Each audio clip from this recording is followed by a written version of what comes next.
Hey guys, what's up? It's Velvet, and I'm just gonna do a really short video on the word introverted.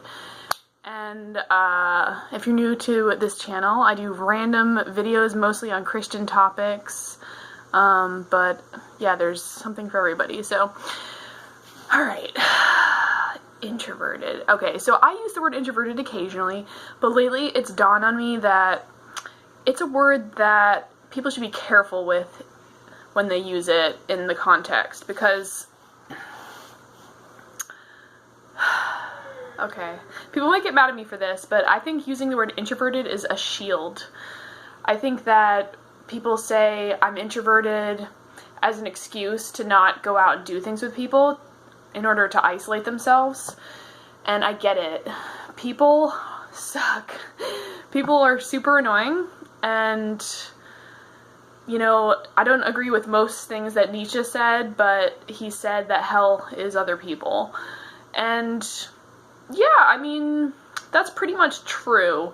Like, the hardest parts of my day is not because of things, like created things, inanimate objects. It's because of people annoying me, frustrating me, disappointing me, not meeting my expectations, treating me a certain way.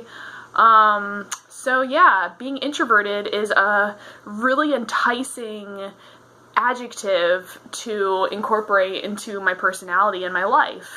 And I think there's a fine line between spending enough time by yourself, notice the word enough, versus spending too much time with yourself, isolating yourself from other people.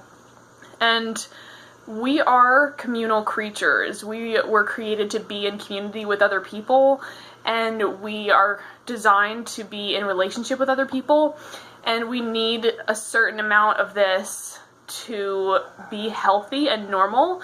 And when we withdraw too much and spend too much time by ourselves, we actually create this wall of fear that further will separate us from other people. So the more time you spend doing something, the better you get at it. Kind of like learning how to play an instrument, or, you know, reading, studying a certain topic that you might love. Well, practicing introvertedness, I think, is the same concept. The more you put yourself in your little box at your house, separated from other people, the harder it is to go out into the world and be with other people, because we just get used to the comforts of our own home. And it is very enticing to spend time alone, but we have to be careful, because that is when Satan gets a hold of our minds and starts feeding us lies, and we start to believe the lies. And I don't know about you, but personally, when I spend too much time alone, I start believing lies. I start thinking about things that I shouldn't do. Some of the time I end up doing the things that I know don't bring me satisfaction, or that, you know, will bring me joy or make me a better person. Like, it's when I'm alone, usually, when I make poor decisions. Now, like I said before, there is a difference between, you know, too much time alone and having enough time alone, because I believe that solitude is very important. Just going off, being by yourself, doing the tasks that you need to do to take care of yourself in your home and just your mental health, you know, going, having quiet time, reading, praying, whatever it looks like for you, exercising, journaling, you know, there's an endless list of things that we all like to do when we're alone, and so having that time is really important. But when we spend too much time alone, that changes from solitude and it becomes isolation, and isolation is not good. It is not a good thing.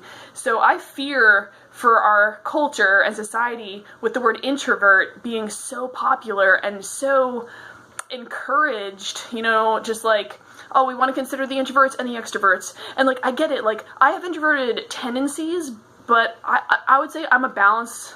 You know, if I had to use the word to describe myself, I would say I'm a balance between introverted and extroverted. But what that really means, you know, outside of the definitions introverted and extroverted, what that really means is that, you know, I, like most people, need to spend a certain amount of time by myself in order to feel human again. You know, in order to feel like I can go out and face the world and excel in my job and just be the best me with my friends and family and just strangers on the street.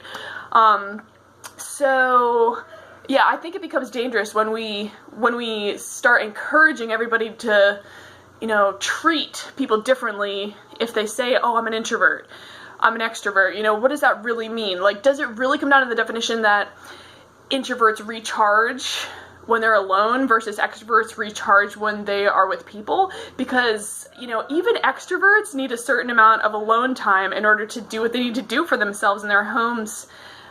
So I don't know if I really like the definition of introvert, and I do believe that it is taken for granted, it is abused, and people hide behind it. And like I said, like, that fear of people starts to grow bigger and bigger and bigger the more we isolate ourselves. So that's my 2 cents, that's my thoughts, and that's the phone, so I gotta go. But I hope you enjoyed this video, and I'll see you next time for more. Love you, see you, bye.